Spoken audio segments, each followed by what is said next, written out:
ఆది దైవము నీవయ్యా, ఆది దైవము నీవయ్యా, నామము రూపము గుణములు లేని, నామము రూపము గుణములు లేని ఆత్మజ్యోతివి నీవు శివా, ఆత్మజ్యోతివి నీవు శివా.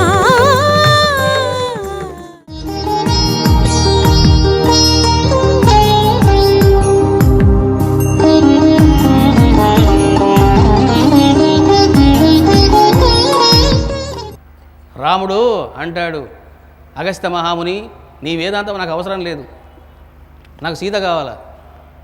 ఆ రావణుడు ఎక్కడున్నాడో చెప్పండి, వాడిని సంహరిస్తాను. ఈ రెండే నాకు కావాలా, రావణు యొక్క అడ్రస్ కావాలా, నా సీత నాకు కావాలా. వేదాంతం నాకు అవసరం లేదు అన్నాడు రాముడు. చూశారా? అప్పుడు అగస్త్య మహాముని అద్భుతమైనటువంటి బోధ చేశాడు. దాన్నే శివగీత అని అంటారు. బాబు యొక్క అనుగ్రహం ఉంటే తప్పకుండా ఆ గ్రంథాన్ని మీకు చెబుతాను. ఈ శివగీత అనేటువంటి గ్రంథములో అగస్త్య మహాముని శ్రీరామచంద్రుడికి వేదాంతాన్ని చెప్పడం జరుగుతుంది. అప్పుడు రాముడు కొంతవరకు ఉపశమనం పొందుతాడు, బాధ నుండి తేరుకుంటాడు.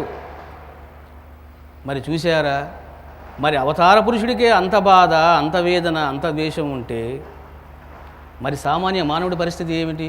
నువ్వు ధర్మంగా ఉండరా, నువ్వు శాంతిగా ఉండరా, నువ్వు సహనంతో ఉండరా అంటే ఎక్కడ ఉంటాడు వాడు? ఇది గొడ్డలిది అంటాడు వాడు. ఎందుకు అని అంటే ఇదిగో అజ్ఞాన ఆవాహనం. వివేకానంద స్వామి ఎవరు? సాక్షాత్తు అవతార పురుషుడు. There is no doubt in it. ఇటువంటి వివేకానంద స్వామి ఒకసారి కాశ్మీర్కి వెళ్ళాడు.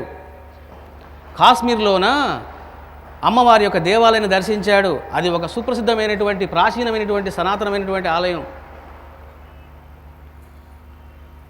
ఆ ఆలయాన్ని ముస్లింల కాలంలో దాన్ని చిన్నాభిన్నం చేశారు. అప్పుడు వివేకానంద స్వామి చాలా బాధపడ్డాడు. ఎంత పని చేశారు వీళ్ళు, ఎంతటి ఘోరం ఇది అని చాలా బాధపడ్డాడు. ద్వేషానికి గురైనాడు వివేకానంద స్వామి. ఈ ఆలయాన్ని నేను చక్కగా నిర్మిస్తాను అని చెప్పేసి తాను సంకల్పం చేసుకున్నాడు. అదే రోజు రాత్రి అమ్మవారు దర్శనమిచ్చింది. ఏ ఆలయాన్ని చూసి బాధపడుతూ ఉన్నాడో ఆ ఆలయంలోని అమ్మవారి దర్శనమిచ్చింది. నాయన వివేకానంద,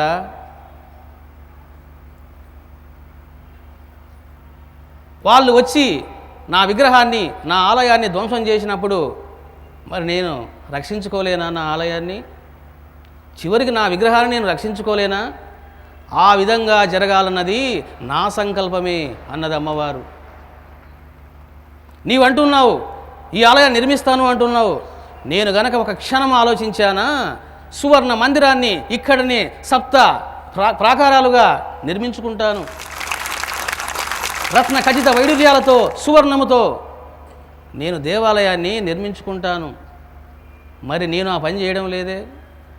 నీవెందుకు బాధపడుతూ ఉన్నావు, వేదన పడుతూ ఉన్నావు అని చెప్పి అహంకారానికి గురి కావద్దు నాయన అన్నది చివరికి. ఇంకా చూడండి, ఇది చల్లని మాట. అంటే నువ్వు ఊరుకోరా. ఒక సినిమాలో ఏముండాలా? కథ ఉండాలా, మధ్య మధ్యలో ఫైట్స్ కూడా ఉండాలా. ఫైట్స్ లేకపోతే సినిమా రక్తి కట్టదు. కాబట్టి ఫైట్స్ జరుగుతూనే ఉంటాయి. నువ్వు అనవసరంగా ఎందుకు నువ్వు బాధపడుతూ ఉన్నావు? అహంకారానికి గురి కావద్దు అని అమ్మవారు చెప్పడం జరిగింది. ఆశ్చర్యపోయినాడు వివేకానంద స్వామి. చూశారా? దీన్ని ఏమంటారంటే అజ్ఞాన ఆవాహనం అని అంటారు. అందుకే చూడండి, కబీర్ దాసు ఇలా అంటారు,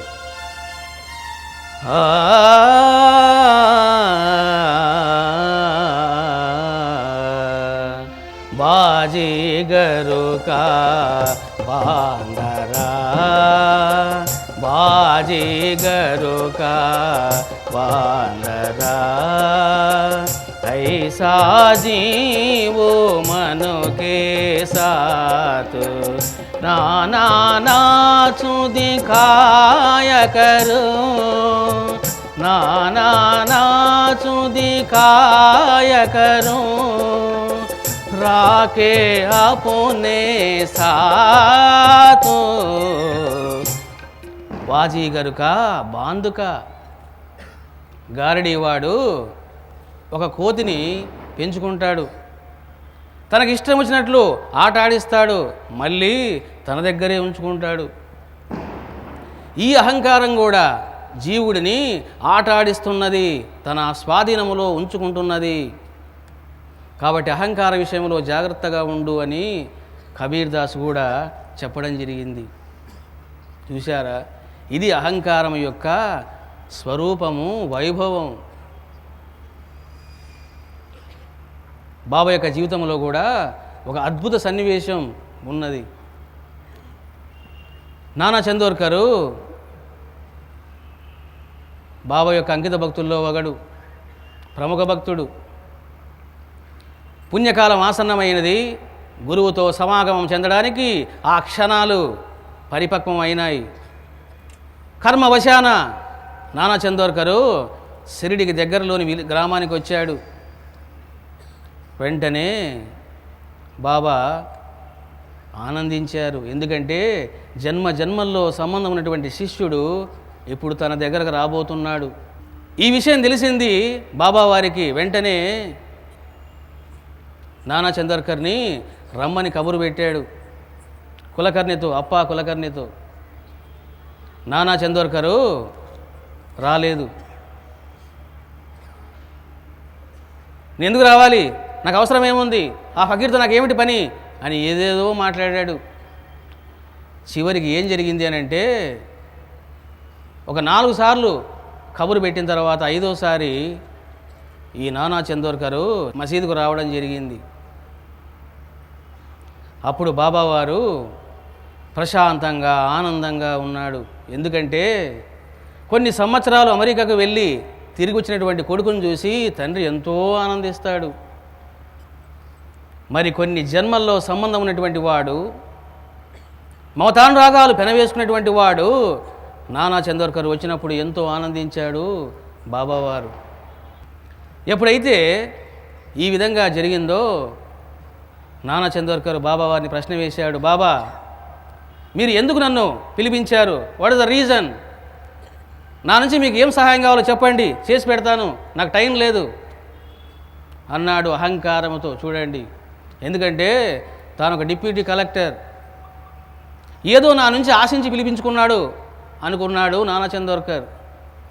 వెంటనే బాబావారు, ఒరే పిచ్చి నాన్న, నీకు మించినటువంటి బాబులు ఈ మహారాష్ట్రలో ఎంతోమంది ఉన్నారు, నిన్ను మించినటువంటి విద్యావేత్తలు ఈ మహారాష్ట్రలో ఎంతోమంది ఉన్నారు, మరి నిన్ను నేను పిలిపించడానికి కారణం ఏమిటో నీకు తెలుసునా? నీకు నాకు 4 జన్మల సంబంధం ఉన్నది. ఆ విషయము నీకు తెలియదు, ఆ విషయము నాకు తెలుసును. ఎందుకో తెలుసునా? నీవు అజ్ఞాన ఆవాహనలో ఉన్నావు, అందుకే అహంకారానికి గురై నువ్వు బతుకుతూ ఉన్నావు. ఇదిగో నీకు నాకు సంబంధం ఉంది నాయన, అప్పుడప్పుడు వచ్చిపోతూ ఉండు అన్నారు బాబావారు. చూశారా?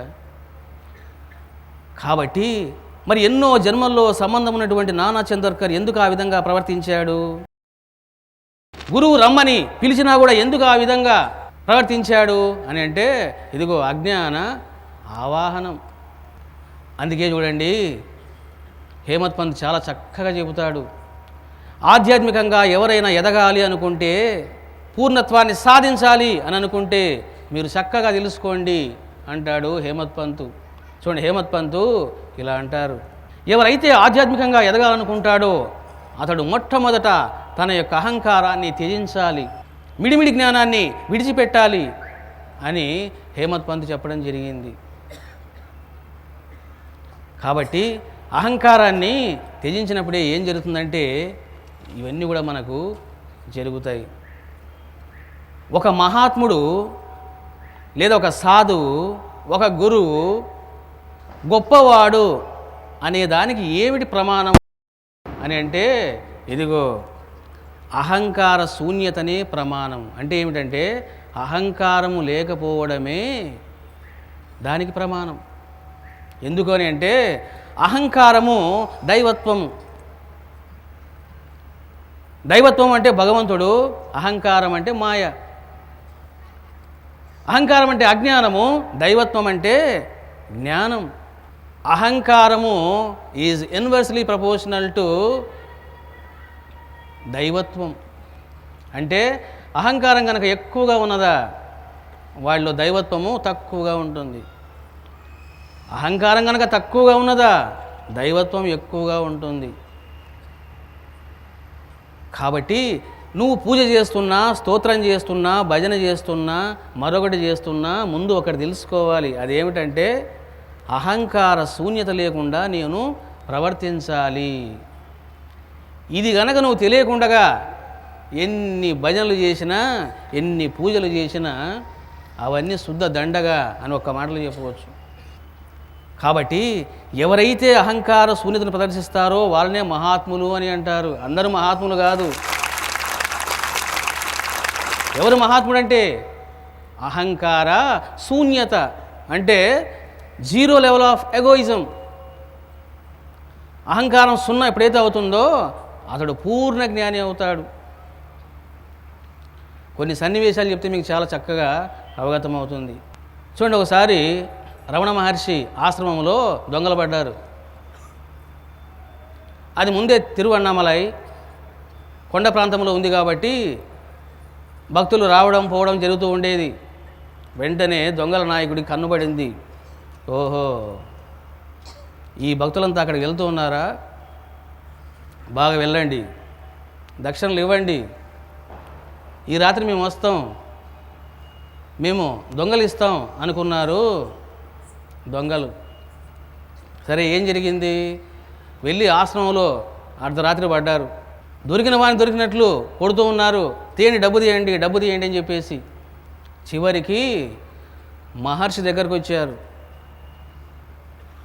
ఎందుకు కొడుతున్నారు అట్లా అంటే, అసలు ఆశ్రమంలో డబ్బులు లేవు. ఆయన ఎవరు?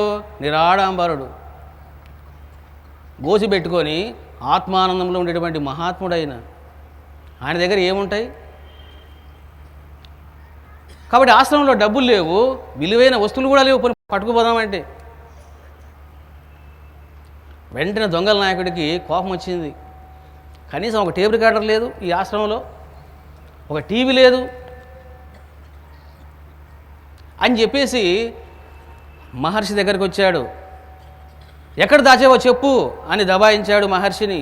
మరి మహర్షి వారు ఏమిటి? వారు ఎప్పుడు మౌనంలో ఉండేవారు. ఆ దొంగల నాయకుడు కోపంతో చెంప మీద కొట్టాడు రమణ మహర్షికి. వెంటనే శిష్యుల యొక్క రక్తం ఉడికిపోయింది. కానీ ఏం చేస్తారు? వీళ్ళు కూడా బాధతారు. సరే, ఏం చేస్తారు? అక్కడ ఏం చేయలేరు. బాధపడ్డారు, వేదన పడ్డారు, రాత్రంతా కూడా ఏడుస్తూ పడుకున్నారు. పొద్దున్నే అయింది. మహర్షి వారు చాలా ఆనందంగా కనిపించారట. చాలా ప్రశాంతంగా ఉన్నారు మహర్షి వారు. శిష్యులంతా అనుకున్నారు, ఈరోజు గురువుగారు ముఖం ఎలా ఉంటుందో ఏమిటో అనుకున్నారు. కానీ చాలా ఆనందంతో ప్రశాంతంగా ఉన్నాడట మహర్షి వారు. శిష్యులు ఆశ్చర్యపోయినారు. మహర్షి, మాకు చాలా వింతగా విడ్డూరంగా ఉంది మీ ప్రవర్తన. వాడెవడో వచ్చి మీ చెంప మీద దెబ్బ కొడితే మీరు కనీసం స్పందించకుండా, బాధపడకుండా మీరు ఏ విధంగా ఉంటున్నారేమిటి? అసలు మేము రాత్రంతా నిద్రపోలేదు మహర్షి, మా రక్తం ఉడికిపోతుంది అని ఆవేశంతో ఎన్నెన్నో ప్రగల్భాలు పలికారు. మరంత శక్తి ఉంటే కొట్టొచ్చు కదా. అప్పుడు మహర్షి, ఒరే పిచ్చివాళ్ళారా, ఇన్ని సంవత్సరాలు నా ఆశ్రమంలో ఉండి మీకు తిని ఒళ్ళు పెరిగిందే కానీ బుద్ధి పెరగలేదురా అన్నాడు. వీళ్ళకి అర్థం కాలేదు. ఏమిటి సరిగ్గా చెప్పండి అన్నారు. నేనెవరు అన్నటువంటి విచారణను చేయమని నేను ప్రతి భక్తుడికి చెప్పేటువంటి వాడిని. నీవు అహంకారానికి గురి అవుతున్నావు, ఆ అహంకారం యొక్క స్వరూపం ఏమిటో నువ్వు విచారించు, దాన్ని నువ్వు దాటు, అప్పుడు సచ్చిదానంద పరబ్రహ్మ స్వరూపంగా నీవు ఉంటావు అని నేను చెబుతూ ఉన్నాను. సాక్షాత్తు ఆ పరమేశ్వరుడే దొంగల నాయకుడి రూపంలో నా ఆశ్రమానికి వచ్చాడు, నన్ను దెబ్బ కొట్టాడు. మరి నేను స్పందిస్తానా, బాధపడతానా, ద్వేషానికి గురవుతానా, శోకిస్తానా అని నన్ను పరీక్షించాడు. దెబ్బ కొట్టినా నేనుగా ఉన్నాను, కొట్టిందెవరు, కొట్టించుకున్నవాడెవడు, నేనుగా ఉన్నాను అన్నాడు ఆయన. ఇంకా చూడండి, వాడు కొట్టింది ఎవరు? బ్రహ్మమా? కొట్టింది కొట్టించుకున్నవాడెవడు? అహంకారమే. అహంకారాన్ని కొట్టింది. మరి మహర్షి ఎవరు? పరబ్రహ్మ స్వరూపం. వారి స్వరూపం ఏమిటి? సత్యస్వరూపం ఏమిటి? ఆత్మస్వరూపం. అంటే ఏమిటి? ఆత్మగా ఉన్నాడు. చూశారా? అంటే ఏమిటంటే అజ్ఞాన ఆవాహనము ఎలా ఉంటుంది, దాని నుంచి ఎలా విడిపడాలి అనేది ఇక్కడ మనకు సుస్పష్టంగా అవగతమవుతుంది. వేదాంతం అంటే ఏదో మైక్ ముందు పెట్టుకొని మాటలు చెప్పడం కాదు, నిత్య జీవితంలో దాన్ని ఆచరించాలి. అందుకే చూడండి, రామకృష్ణ పరమహంస వారు అంటారు, ఎంతవరకు మానవుడు అహంకారం చేతిలో ఆధీనమై ఉంటాడో వాడు బానిసగా బ్రతుకుతాడు. ఎప్పుడు బానిసగా బ్రతుకుతాడో అనేక విచారాలతో, అనేక ఆలోచనలతో, అనేక అశాంతులతో, సంఘర్షణలతో బాధపడతాడు. కాబట్టి అహంకారాన్ని నీ చేతిలో ఉంచుకో అని చెప్పడం జరిగింది పరమహంస వారు.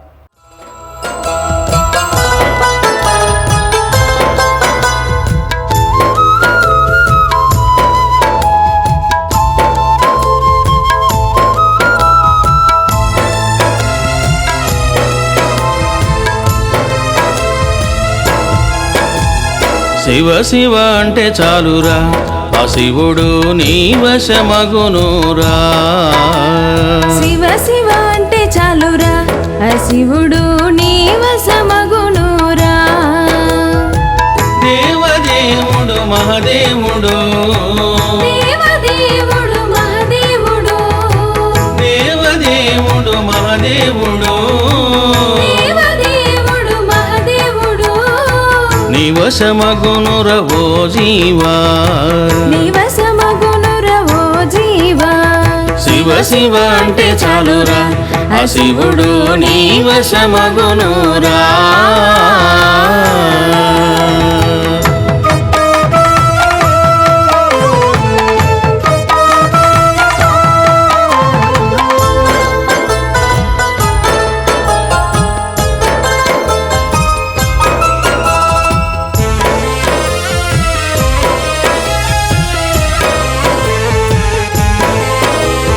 శుభంకరుడు మోక్షకారకుడు, శుభంకరుడు మోక్షకారకుడు, సులభ సాధ్యుడు దయాసాగరుడు, సులభ సాధ్యుడు దయాసాగరుడు,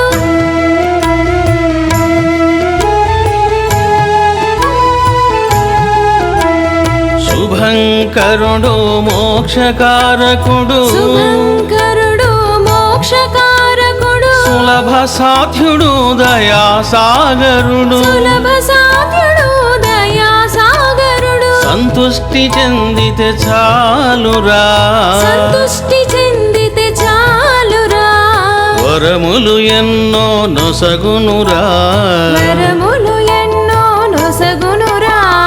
భక్తితో శివనామం, భక్తితో శివనామం చేయరవో జీవా, చేయరవో జీవా.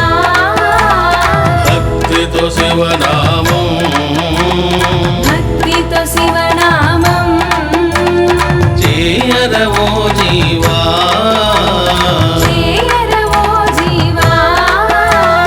శివ శివ అంటే చాలురా, ఆ శివుడు నీ వశమగునురా.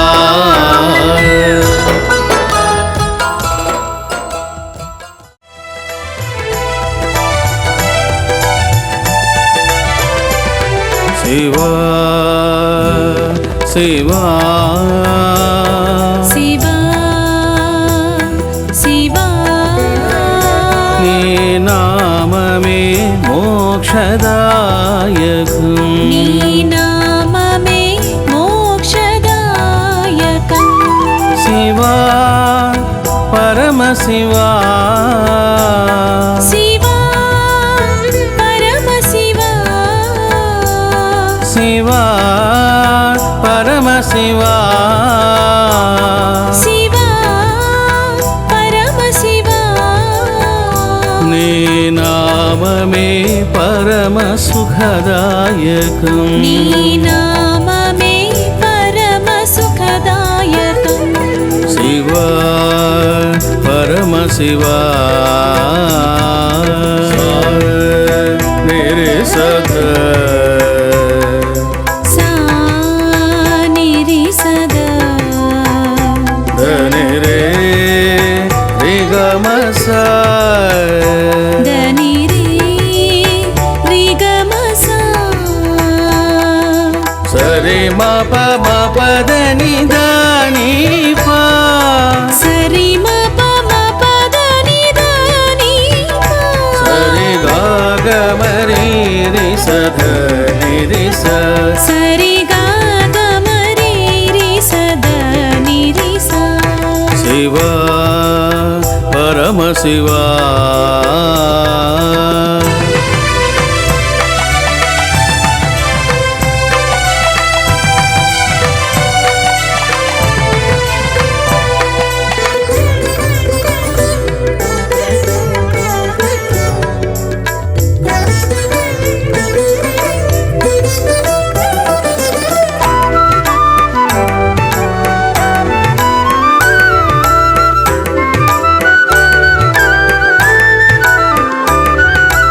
శ్రీరాముడు జపించిన నామం శ్రీరాముడు జపించిన నామం జయమును పొంది తరించిన నామం జయమును పొంది తరించిన నామం శ్రీకృష్ణుడు జపించిన నామం శ్రీకృష్ణుడు జపించిన నామం శ్రీకృష్ణుడు జపించిన నామం శ్రీకృష్ణుడు జపించిన నామం వరాలు ఎన్నో నొసగిన నామం వరాలు ఎన్నో నొసగిన నామం శివ శివ శివ శివ మహదేవా శివ శివ శివ శివ మహదేవా